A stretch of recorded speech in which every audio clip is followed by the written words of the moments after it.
네, 책을 읽어주는 남자 심동화 소장입니다. 반갑습니다. 세 번째 이야기는 유형별 대처법, 빠른 아이와 느린 아이에 대해서 몇 가지 이슈를 진단 분석해보는 시간 가져보도록 하겠습니다. 자, 첫 번째 이야기입니다. 고집 센 아이, 그런데 빠른 아이.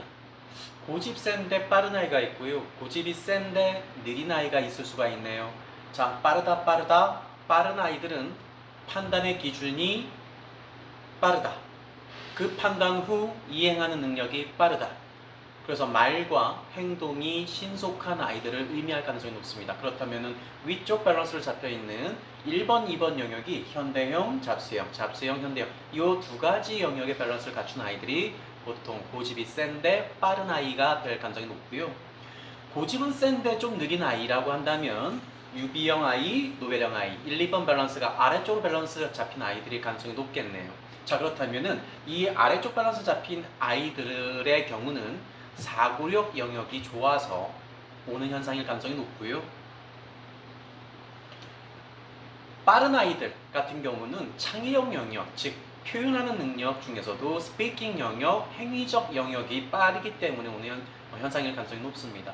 자, 그렇다면 우리가 글밥에서 보는 것처럼 즉각적인 표현과 실행, 다르게 바라보는 창의적 관점, 필요한 것들에 대한 강한 집중력, 그리고 대인관계에 있어서의 중심 역할, 이상하리만큼의 당당함과 자신감 충만. 이 부분들은요, 대부분 잡스적인 현대적인 잡스, 위쪽 밸런스를 갖고 있는 아이들의 특징이겠죠.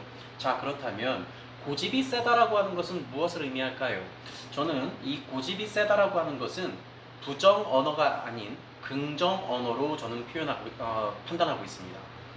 고집이 세다라고 하는 것은 자신이 생각하는 그 무언가를 정립할 수 있는 능력, 그것을 표현할 수 있는 용기 있는 능력, 이렇게 좀 정의가 되어지지 않을까요? 그렇다면 고집이 세다는 문제가 아닌, 문제는 고집이 없다, 고집이 안 세다가 문제이지 않을까요?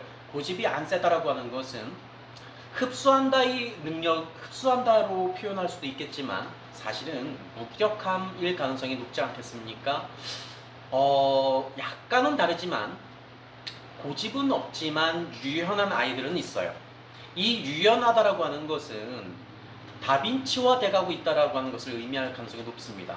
다빈치라고 하는 것은 이 네 가지 영역 모두를 갖고 있다라고 하는 걸 의미하죠. 자, 그렇다면 유연하다라고 하는 것은 고집의 영역, 바로 윗단계 영역이라고 보시면 될 것 같아요. 자, 어머님들, 잡스형 아이들한테 고집이란 뭘까요? 본인들이 행했던, 체험했던, 경험했던 것들에 기인할 가능성이 높습니다. 잡스형 아이들도 마찬가지겠죠. 본인들이 했던 경험과 체험이 지식화되고 지혜화된 것을 의미할 가능성이 높습니다. 그렇다면 여기에서는 또 두 가지로 나눠질 가능성이 높겠네요. 진짜 고집과 똥고집.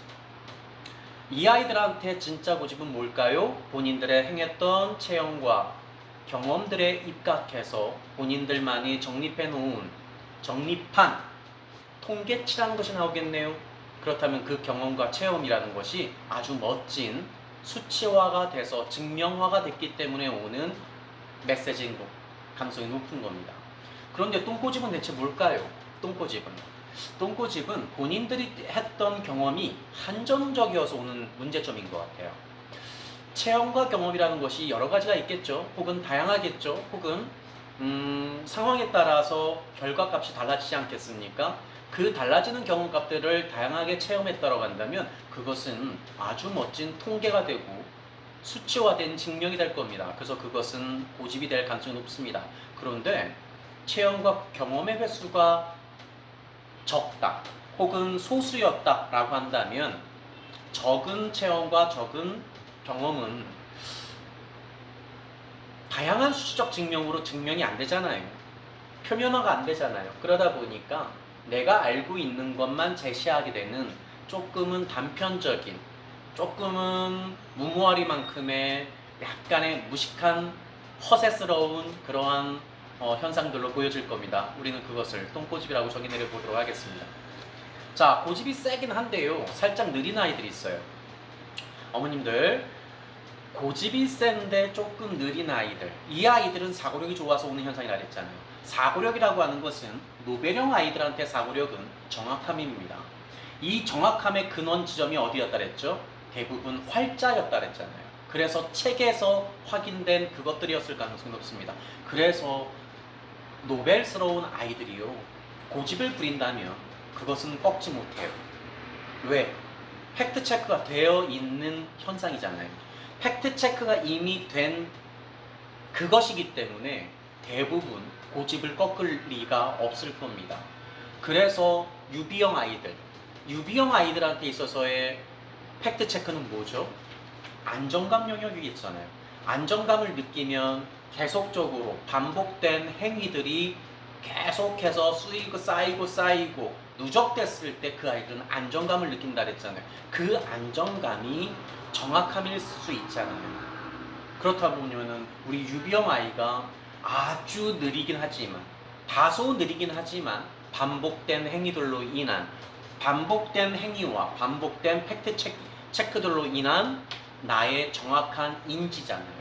그렇다면 유비형 아이가 내린 결론은 틀림이 아닐 가능성이 높다는 거죠. 즉, 아래쪽 밸런스를 갖고 있는 아이들이 고집을 부린다고 하는 것은 그것은 꺾지 못하는 거예요. 아니요. 한 번 더 다시 한번 얘기합니다.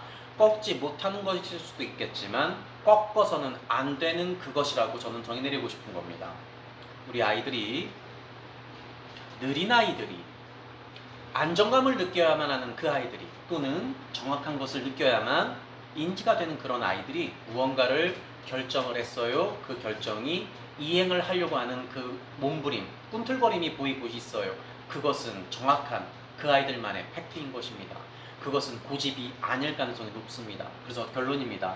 느린 아이들에게 고집이 세다라고 하는 것은 그것은 상대방과의 저항, 상대방과의 충돌일 가능성이 높습니다. 그래서 부모님들께서 또는 어른들께서 이러한 아래쪽 밸런스를 갖고 있는 아이들이 제시하는 고집스러움은 수용해 주시는 것이 정답에 가까운 해법입니다. 이해되셨습니다? 자, 빠른 아이, 느린 공부 속도. 공부 속도에 대해서 한번 다시 우리 한번 이야기 한번 해보도록 할게요.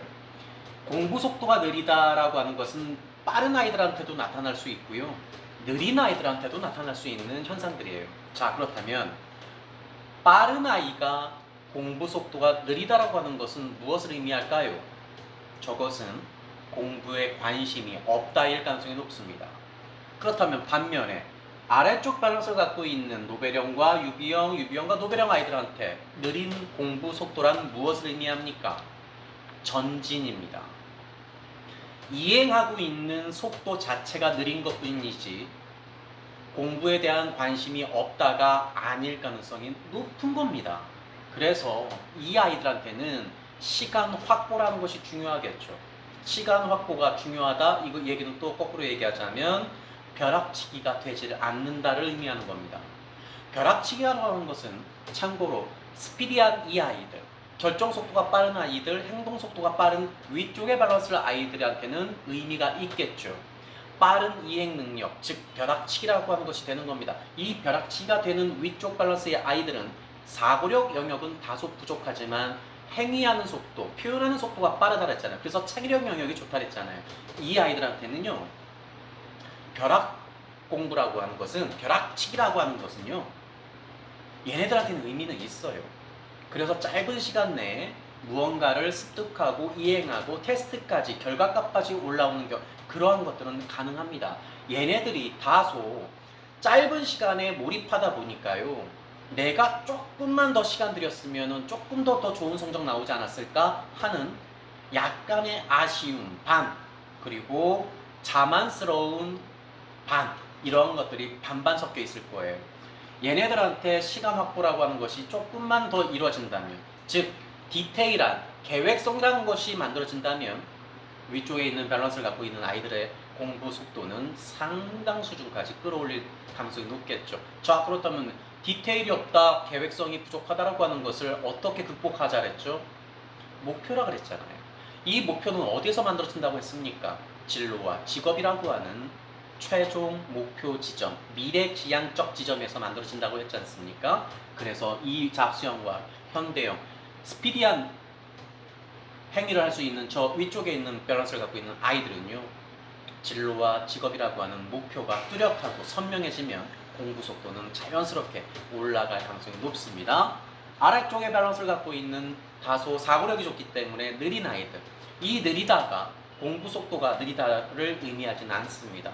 공부 속도가 느리다가 아니라요, 공부 속도는 다소 느리지만 현재 이 아이들은 이행하고 있다를 의미할 겁니다. 그렇다면 이행하고 있는 속도가 다소 느리지만 이 아이들한테 필요한 것은 무엇이다? 사고력에 대한 정립. 이 정립은 어떻게 만들어진다? 대부분 필기, 노트에서 만들어질 겁니다. 그래서 이 유비형스러운 아이와 노비형스러운 아이들의 필기, 노트 필기를 보게 되면요, 상당히 꼼꼼하고 촘촘할 겁니다. 그렇다면 이 얘기도 또 거꾸로 얘기하자면 아래쪽 밸런스를 갖고 있는데 노트 필기가 꼼꼼하지 않은 아이들은 공부 속도가 느리다가 아니라 공부를 못하고 있다라고 정의를 내리는 겁니다. 느려서 공부를 안 한다가 아니라 못한다와 안 한다와 그리고 느리지만 공부를 하고 있다, 이런 것들을 좀 구분할 수 있어야 될 것 같아요. 자, 어머님들, 그렇다면 엄마인 나 어떠한 상황에서 자극을 받고 자극을 했습니까? 엄마가 위쪽입니까? 아래쪽입니까? 위쪽이었다고 한다면 다양한 체험활동, 경험활동을 통해서 그리고 진로 활동이라고 하는 것이 결정이 되었을 때 선명하게 나는 목표가 무엇이야 라고 했을 때 그때서부터 미친듯이 공부를 했을 겁니다. 또 하나가 있어요. 위쪽 밸런스를 갖고 있는 아이들한테는요, 단순하지만 자신감, 자존감 영역이 강하기 때문에 비교하는 대상이 있다라고 한다면 그때서부터는 승부욕이 발휘가 될 가능성이 높습니다. 그래서 비교 대상이 있었을 때 기분 좋은 자극을 받을 수도 있고요, 기분 좋은 자각까지 활성화됐었을 가능성이 높습니다. 자, 우리 아이는 어떤 상황에서 자극을 받고 자극을 받습니까? 우리 아이가 위쪽입니까? 아래쪽입니까? 아래쪽에 있는 아이라면 시간이 다소 확보가 오래 걸릴 겁니다. 오래 걸린다가 디테일을 요구할 수도 있고요, 반복일 수도 있습니다. 이 부분을 참고해 주시고요. 우리 아이가 위쪽 밸런스를 갖고 있다? 그렇다면 아까 위에서도 말씀드렸던 것처럼 기분 좋은 체험을 했느냐, 경험을 했느냐, 그 경험을 통해서 조금 더 잘해보려고 하는 자극을 받았느냐, 그 자각을 통해서 좀 더 활성화시키는 자각 활동까지 했느냐, 이 부분이 가장 중요하지 않을까 싶어요.